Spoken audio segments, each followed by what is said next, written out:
In a striking turnaround, the once taboo practice of wearing fur is experiencing a renaissance, particularly in the fashion world. This resurgence, highlighted at events like the recent Manhattan Vintage Show, marks a significant shift in societal attitudes toward vintage fur, which is often seen as a more sustainable choice compared to new alternatives. The fur racks at this event, brimming with fox mink and even sable, drew enthusiastic crowds, demonstrating that vintage furs are once again coveted items in a landscape that has largely shunned real fur for decades. Amy Abrams, the owner of the Manhattan Vintage Show, noted a distinct increase in consumer demand for fur, dubbing the event a furapalooza. Shoppers, many adorned in their own vintage furs, eagerly browsed the offerings. One attendee, Lulu Din, proudly displayed her collection of vintage coats, reflecting a newfound acceptance of fur that contrasts sharply with the anti-fur campaigns led by organizations like PETA, which spent years rallying against the practice. These campaigns have successfully led many luxury brands to abandon real fur, with the likes of Gucci, Calvin Klein, and Ralph Lauren declaring fur-free policies in recent years. The dramatic decline in the fur industry over the past decade underscores this change. As reported by the Fur-Free Alliance, global fur production has plummeted by 85%, with the number of animals killed for their fur dropping from 140 million in 2014 to about 20 million in 2023. The societal stigma associated with wearing new fur has largely discouraged consumers, but vintage fur appears to be riding a wave of nostalgia and sustainability, as many fashion enthusiasts justify their purchases as eco-friendly upcycling. A notable shift in the fashion scene has been the embrace of vintage fur by high-profile celebrities. Rihanna and the Kardashian-Jenner clan have been spotted flaunting vintage fur pieces, further normalizing this once controversial trend. Fashion designer Carly Mark, who has recently integrated upcycled fur into her collections, argues that vintage fur is more environmentally sound than faux alternatives, which often contain synthetic materials that contribute to pollution. However, this resurgence is not without its critics. Animal rights organizations remain vigilant, warning that the acceptance of vintage fur could inadvertently encourage the purchase of new fur. PETA spokesperson Ashley Byrne highlighted the danger in glamorizing vintage fur, as it may blur the lines for consumers, potentially leading to renewed interest in the fur industry. Critics argue that while vintage fur might seem more ethical, it still perpetuates the notion that fur is acceptable even if it comes from older garments.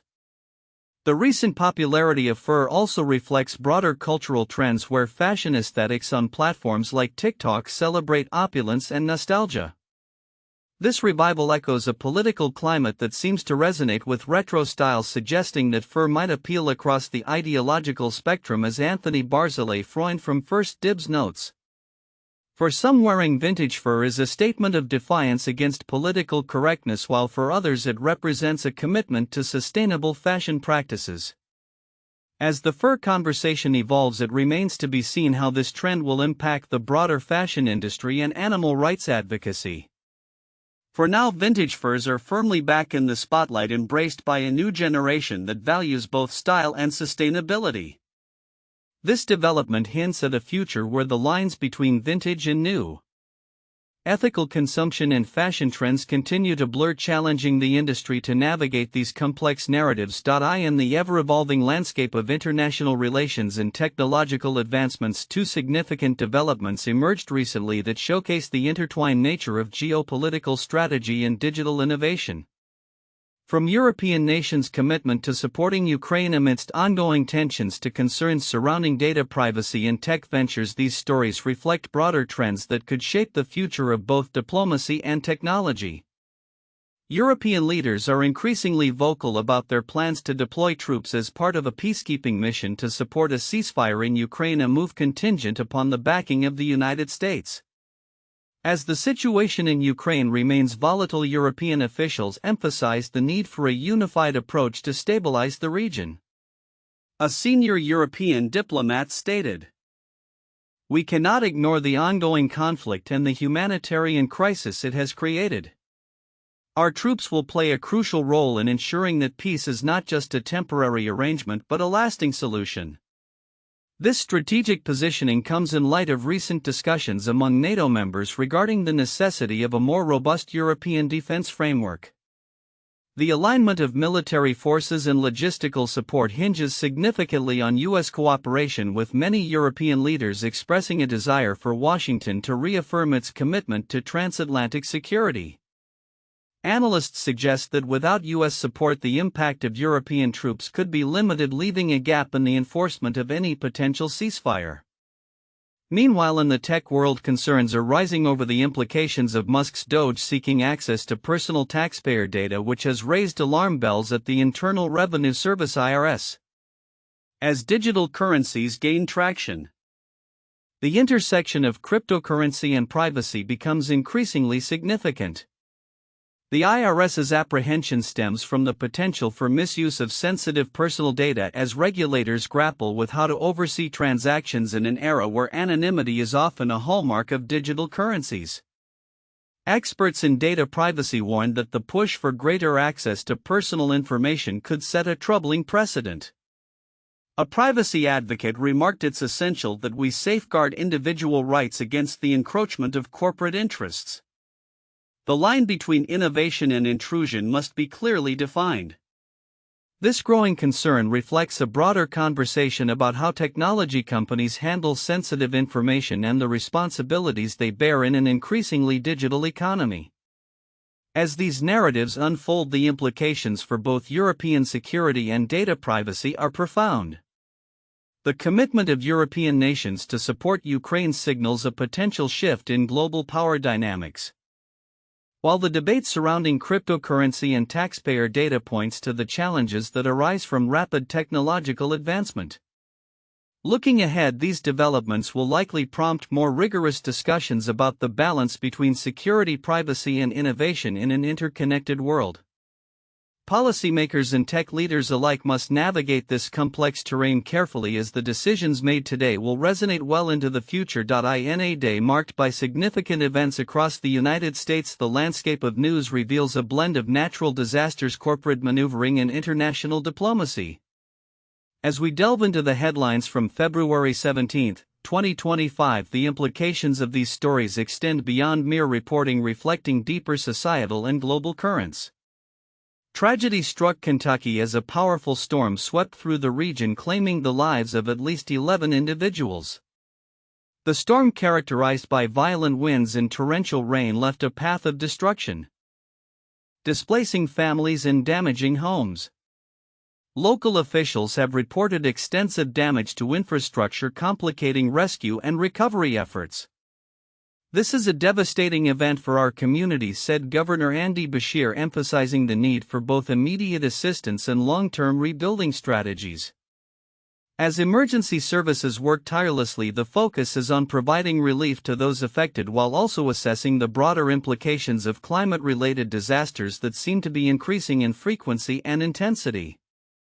In the corporate realm, major banks are quietly distancing themselves from public statements regarding their diversity, equity, and inclusion (DEI) initiatives.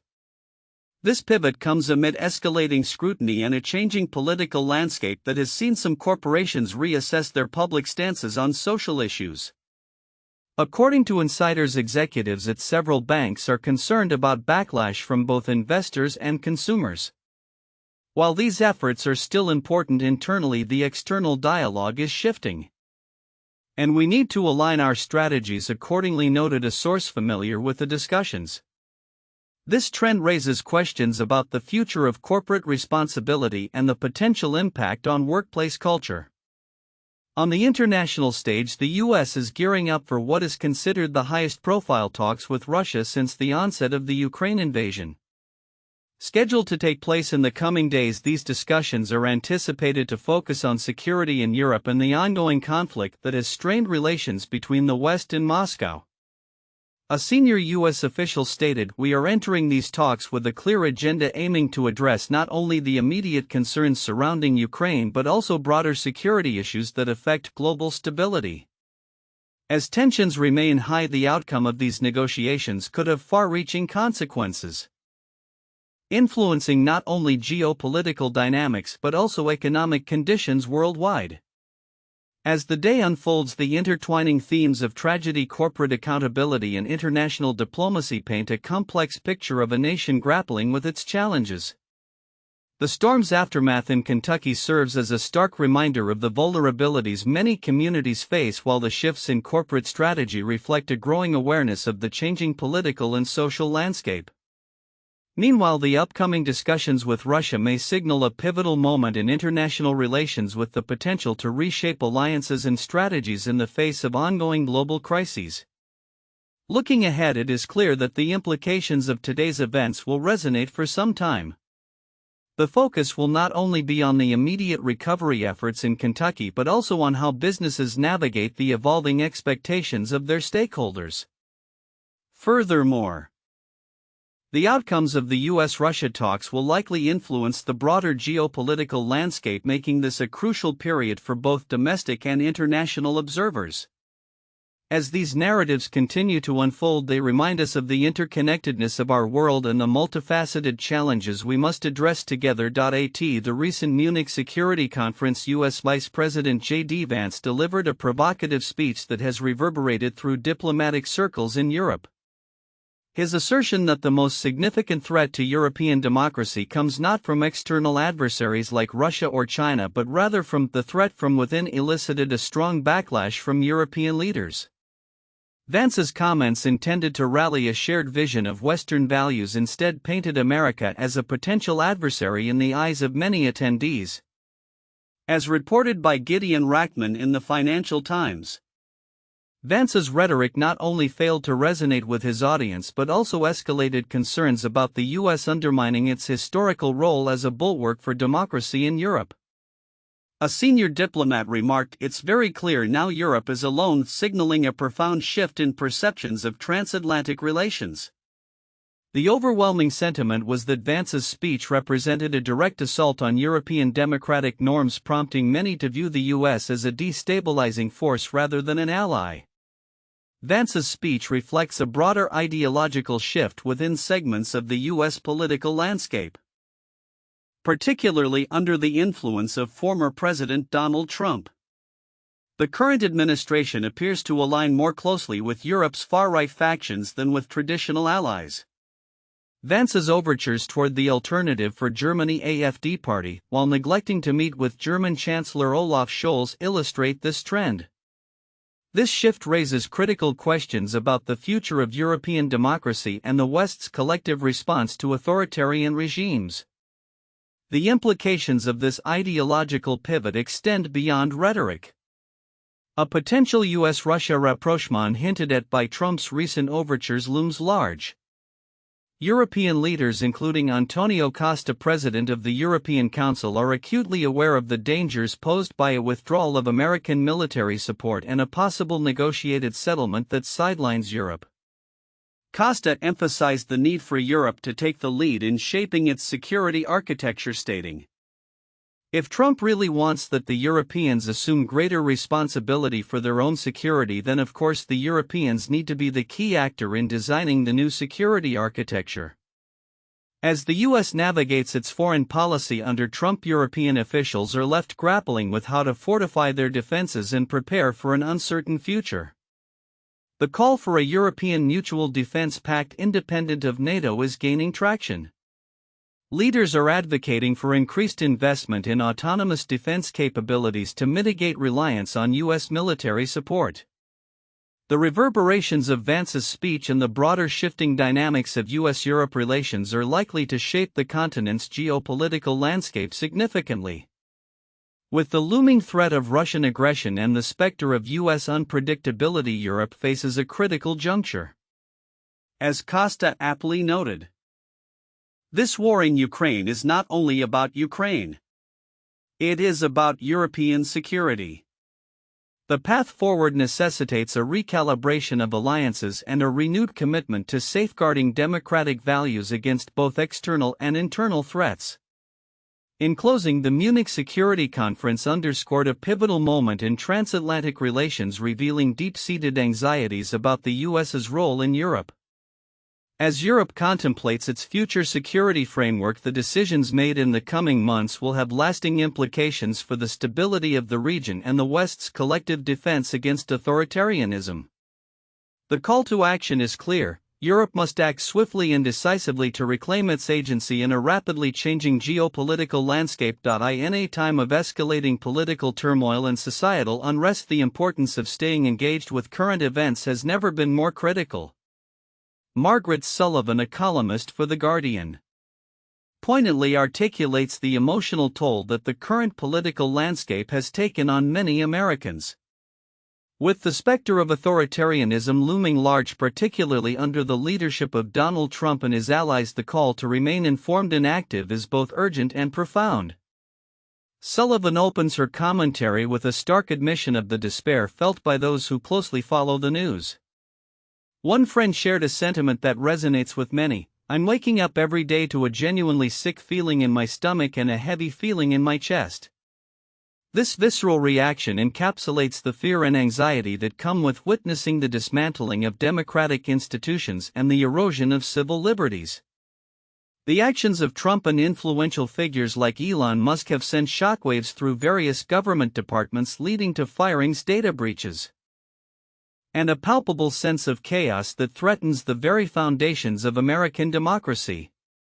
The implications of this political upheaval are dire. Sullivan references a recent article in Foreign Affairs by scholars Stephen Levitsky and Lucan Away, who warned that U.S. democracy is at its most precarious point in modern history. They predict that a second Trump administration could lead to a breakdown of democratic norms, leaving behind a system characterized by comparative authoritarianism. This reality, they argue, necessitates a collective effort from public officials, journalists, and everyday citizens to hold the line against encroaching autocracy. Yet the challenges of remaining engaged are daunting. The increasing intimidation faced by Trump's critics has led many, including some media organizations, to soften their stances. Sullivan highlights instances of this retreat where news outlets have opted for caution rather than confrontation, resulting in a muted response to the administration's actions. This trend is troubling, as it suggests that fear and resignation could undermine the democratic process, allowing authoritarianism to take root. For citizens, the path to resistance lies in active participation. Sullivan urges individuals to stay informed, support democratic institutions, and hold elected representatives accountable. Engaging with local communities to ensure fair voting practices and advocating for press freedom are critical steps in this fight for democracy. The message is clear: disengagement is not an option. As Sullivan warns, if we all tune out, there's no hope at all. The emotional toll of political engagement can be heavy, as many feel disillusioned after their efforts to prevent Trump's re-election fell short. Sullivan acknowledges this sentiment among her friends, some of whom have chosen to withdraw from the political fray. However, she argues that apathy only exacerbates the problem. The fight for democracy requires resilience and a commitment to staying informed even when the prospects for change appear bleak. As the political landscape continues to shift, the importance of vigilance and activism remains paramount. The future of American democracy hangs in the balance, and the collective actions of engaged citizens will play a crucial role in determining its trajectory. Sullivan's call to stay tuned in serves as a reminder that the struggle for democratic values is ongoing and that every voice matters in the fight against authoritarianism. In a high-stakes political landscape, the voice of constituents is increasingly vital, particularly when it involves the protection of essential benefits. A recent letter to the editor published in the Scranton Times-Tribune has spotlighted the challenges facing Rob Bresnahan, a freshman congressman representing Pennsylvania's District 8. As he navigates the complexities of Washington, his commitment to the people of northeastern Pennsylvania remains a focal point of concern and hope. Mary Beth George, the author of the letter, expresses a strong desire for Bresnahan to adhere to his promise made on social media on February 14, where he stated, "I ran for Congress under a promise of always doing what is best for the people of northeastern Pennsylvania. If a bill is put in front of me that guts the benefits my neighbors rely on, I will not vote for it." This declaration is particularly significant considering that District 8 is home to approximately 200,000 Medicaid recipients whose benefits are at risk of being slashed. George's letter serves as a rallying cry for constituents to hold Bresnahan accountable, especially as he faces pressures from influential Republican figures such as former President Donald Trump and House Speaker Mike Johnson. She urges the community to support Bresnahan in his principled stance, emphasizing the detrimental impact that potential cuts could have on the most vulnerable residents in the region. It has become abundantly clear that residents of NEPA will be hurt by DOGE, she warns, reflecting a broader concern about the implications of federal policy changes on local communities. The letter resonates amid ongoing discussions about healthcare and social safety nets, which have become flashpoints in American politics. The urgent call to action from George is not just about holding a politician accountable, it reflects a deeper anxiety about the stability of social programs that millions depend on for their livelihoods.